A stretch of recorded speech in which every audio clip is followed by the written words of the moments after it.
শবে কদরে যে 20 রাকাত নামাজটা গেছে যেটা, সেখানে আমি 20 রাকাত নামাজ পড়ছি, কারণ সেদিন শাকিব খানেরও বার্থডে ছিল, শবে কদরের রাতও করছে, আমার হিরোর বার্থডে, আজকে নামাজও পড়ছি, আজকে হিরোর নামটা আগে নিয়ে আমি মোনাজাত ধরবো।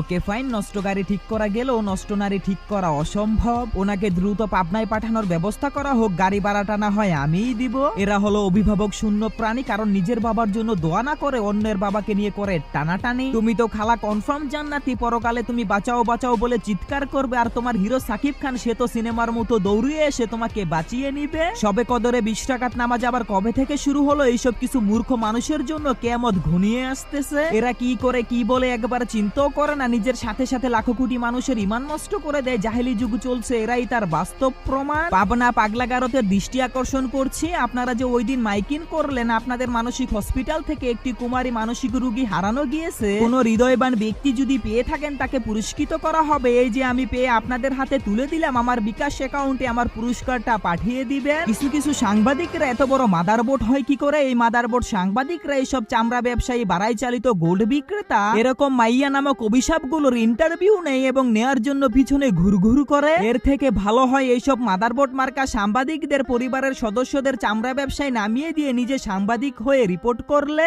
ধন্যবাদ।